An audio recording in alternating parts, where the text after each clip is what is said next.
Hello guys, kumusta? So ngayong araw may install ulit tayong bagong gadget. Dito sa DT125 ko, may nagpadala sa atin nito. Ayan, dashcam siya, wireless touchscreen interface. So pwede mong i-connect yung cellphone mo. Kung Apple man yan, meron kang Apple CarPlay. Kung Android man yan, meron naman siyang Android Auto. So pwede rin siyang gawing navigation. So ang company na nagbigay nito is Car ABC. Link in the description para sa mas marami pang detalye. Tapos nandito na rin yung ibang specs. Papakita ko mamaya. So ngayon, i-unbox na muna natin. Buksan na natin. So yung screen size nito is 5 inch. Tanggalin lang natin to. So guys, ayan. Ito yung screen. Ayan. Ito yung likuran. Ayan, meron siyang GPS. Tapos yung mga connection. Tapos yung side button dito sa gilid. Yung camera button, screen, home, at yung power button. So yung SD card at USB port nandito yan. Nandito. Nakatornilyo para safe yung memory card kasi dashcam din kasi to. Tapos meron tayong power box. Ayan, meron na rin siyang kasamang fuse.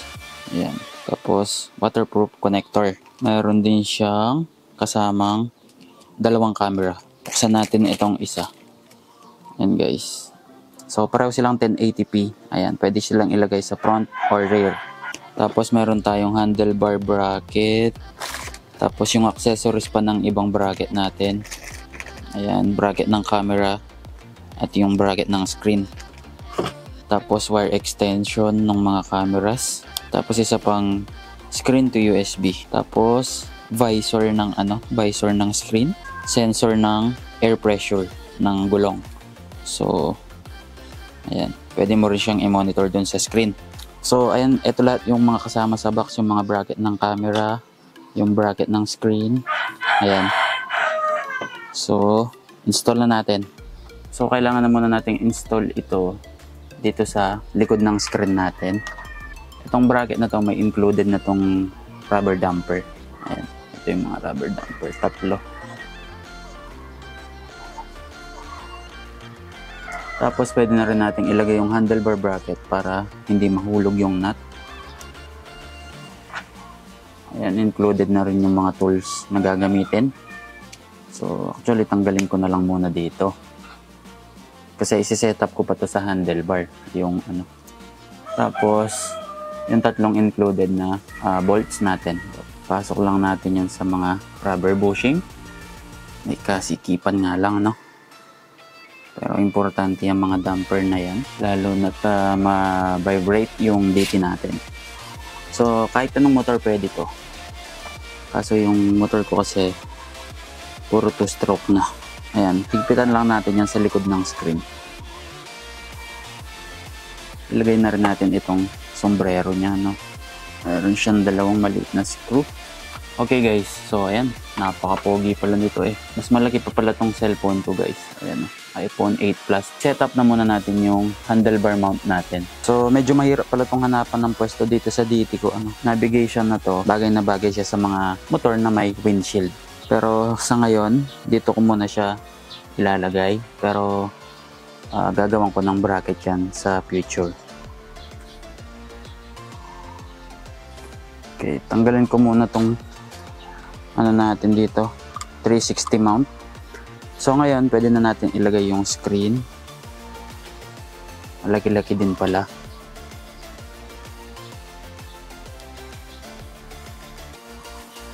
Okay. So ayan guys. Ayan. Para lang siyang cellphone na naka-landscape. Sa ngayon, dyan muna. Pero soon, gagawin ko siya ng bracket para dito siya sa gitna. Sa itaas, Kahit maliit na pipe lang dito. Or yung mga nabibiling bracket.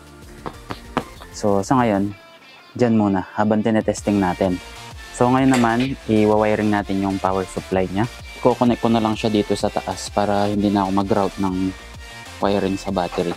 May power relay naman itong wiring harness ko dahil electric start to. So meron pa akong ibang mga accessories tulad nitong charger sa cellphone. Tapos ito yung power box natin na waterproof din. Hanap tayo ng negative, tapos itong positive ay idudugtong ko sa mga accessories. Para kapag switch on mo, aandar na rin itong monitor natin. So sa connection, hindi na masyadong detailed kasi iba-iba naman yung mga motor natin. So nagawan ko na ng connection. Pwede na natin idugtong. Kuhanin lang natin yung itim. Kasi yung dalawang yellow ay para sa camera. Waterproof yan, may o-ring yan dun sa loob para hindi pasukan ng tubig. Connect lang natin. Tapos, higpitan natin itong nut. So, ayan. So, switch on natin. Turn lang natin. Yun, welcome.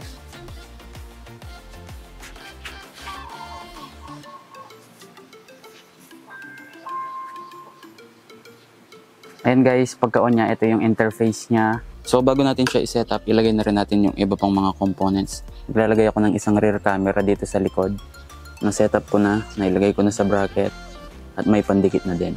So bale, didikit ko siya dito.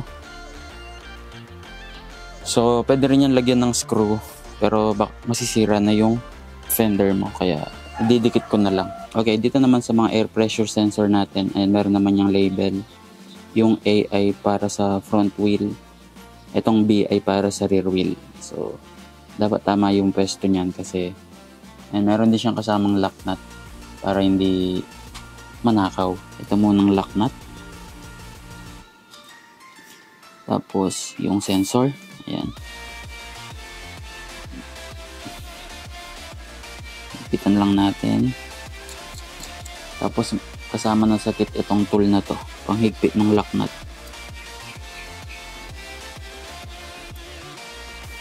Testingin na rin natin kung may singaw. Wala naman. Okay guys, so ngayon na ilagay na natin yung mga ibang accessories. Pwede na natin siyang i-connect sa phone. So, itong cellphone ko Apple. So, Apple CarPlay tayo. So, unang-una sa lahat, i-connect muna natin siya sa Bluetooth ng cellphone natin. Ito siya, MT65C. Ayan, hintay lang natin siya mag-connect.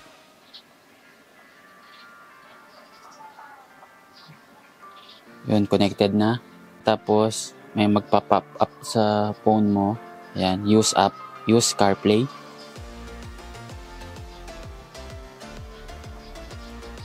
Tapos, hintayin lang natin siyang mag-connect. Biglang umandar yung music. Ayan, nasa Google Map agad tayo. Kita mo dito yung battery ng phone mo, signal at yung time. Tapos yung ibang mga apps nandito din. Mga messages. Ayan. Mas okay sana kung messenger kasi itong text, hindi na uso to. Puro scam na lang yung mga nagte-text sa akin. So dapat may data rin yung cellphone mo para magamit mo yung Google Maps at itong Maps.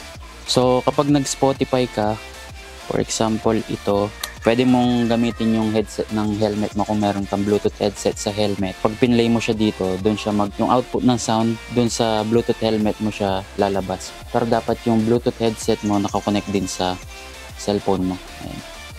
Gawa natin ng example. Kapag kasi na-connect na siya sa Apple CarPlay, ang gagamitin niya ay Wi-Fi. So dahil wala akong headset sa helmet, meron ako ditong ayan, speaker, napakarumi. Ayan. Tapos, i-connect ko yung speaker dito sa phone ko. Ayan, JBL Go 3. Connected. So, try natin tong caramel.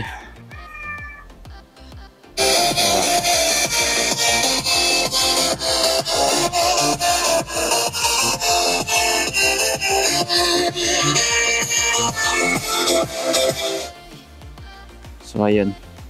Yun yung sa music. Balik ulit tayo sa CarPlay. So, next, try natin yung Google Maps. Ayan, ayan yung location natin. Pwede kang mag-search dito. Recently search, Bambantarlac. Ayan, tapos pwede rin keyboard. Try natin. Arayat, Pampanga. Ayan. Lagyan natin ng option. Route option. Ayan, naka-avoid tolls na yan. Para hindi tayo papasukin sa mga toll kung saan man tayo sa pupunta. Kasi sa right wala naman toll. Tapos pipiliin niya yung pinakamabilis na route. Siyempre, start. Ayan guys, may navigation ka na. Pwede rin yung Apple Maps. Ayan. Search ka lang ng mga location dyan. Kasi ako, ang ginagamit ko talaga, Google Maps. Para sa akin, ang pinakamaganda. So, ganun lang kasimple itong, itong CarPlay niya. Kung may tumatawag, pwede rin dito. Ayan, pwede mo siyang sagutin dito. So, ayan guys, kung ayaw mo naman mag CarPlay, i-home mo lang siya. Tapos dito sa panel, ayan, magkakaroon ka ng, ito naman yung GPS speed mo na offline. Tapos andito rin yung mga tire pressure monitor natin. Ayan, yung front wheel is 10 PSI na siya ngayon. Yung back wheel is 33 PSI. Tapos may temperature din siya guys. Ayan. Tapos pwede mong iset kung ilang PSI yung low pressure warning niya dito sa settings. Ayan, yung pressure settings. Ayan. Pwede mo siyang iset na mag-a-alarm siya kapag napunta sa 5 PSI yung gulong mo, or meron din siyang eye pressure alarm. Ayan, kapag sumabra sa taas. Napakasimple lang. Ayan lang yung mga settings niya. Konting-konti lang. Kaso wala akong Android phone, kaya hindi natin mapapakita itong Android Auto. So dito naman pwede mong i-adjust yung brightness. Ayan. At yung volume. So i-silent na lang natin siya. No? Itong driving recorder. So isang camera lang yung gamit natin, kaya ayan, wala yung isa. Pwede mong palitan yung view. Ayan. So ayan guys, sobrang simple lang niya. Once na ma-connect mo na yung cellphone mo, every time na papatayin mo siya, tulad niya. Tapos kapag in-on mo ulit, automatic nang magko-connect yung Apple CarPlay natin. Ayun, diba? Automatic na siya. Wala ka nang ibang gagawin. So ayan, ngayon, test drive natin, tignan natin kung gaano siya kaliwanag. Try natin yung navigation, pati na tong GPS speed. Okay, so ayan, testing na natin. Ito yung camera natin. Kita yung rear view. Automatic na siyang nagre-record kapag nag-on yung monitor at yung switch. Yung brightness, ayan, sinagad ko na. Tapos try muna natin tong GPS speed. Ayan, ito offline to kahit walang data.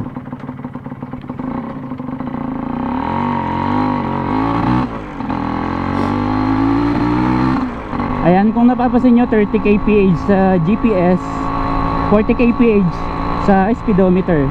Ayan, delay siya ng 10 or advance ng 10 itong advance ng 10 itong speedo ni DT.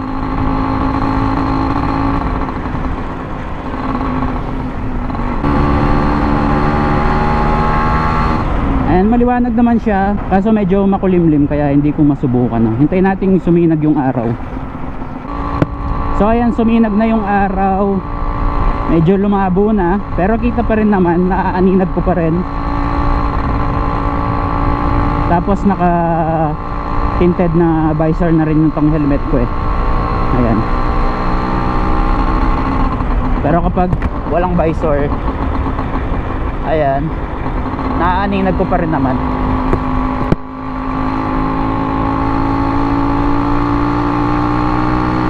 Try naman natin yung maps.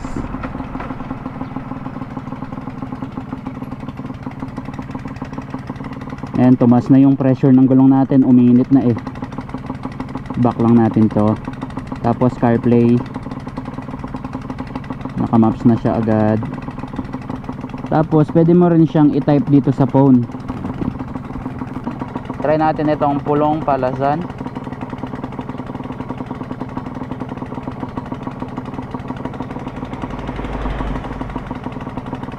So start. Ayan, lulitaw na yan sa ating monitor. Kagandaan nito, hindi mo na kailangang painitin yung cellphone mo sa araw, no?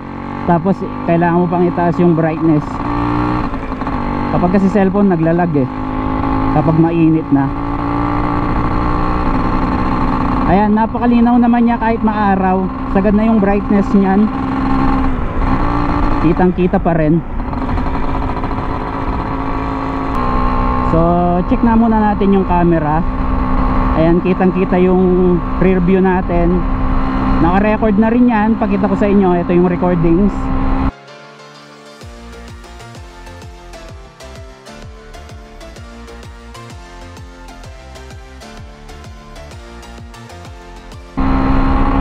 .1080p yung recording na sagad nito. Balik na ulit tayo sa maps natin. Ayan, sobrang responsive pa rin. Ayan, kahit medyo mainit na, pero may airflow naman kapag gumagalaw ka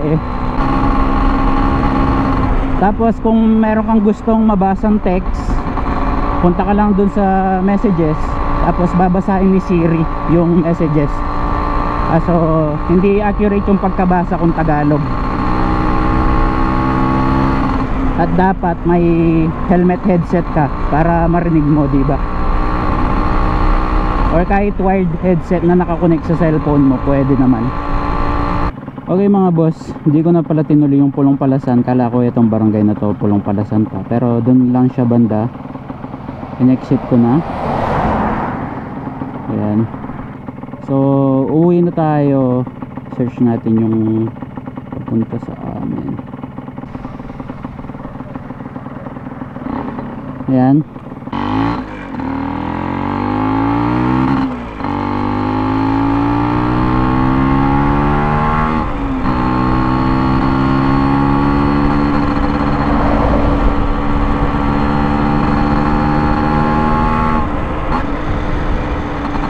Tapos try na rin natin itong GPS speed.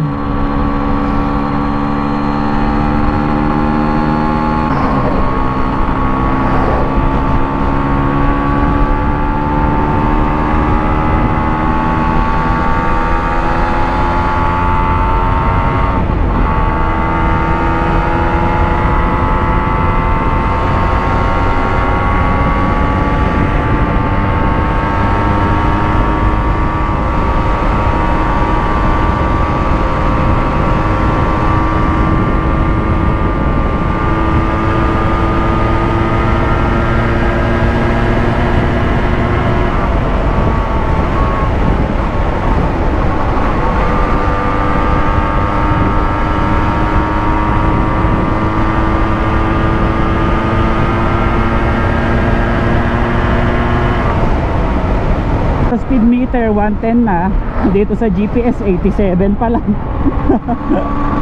Napakabagal.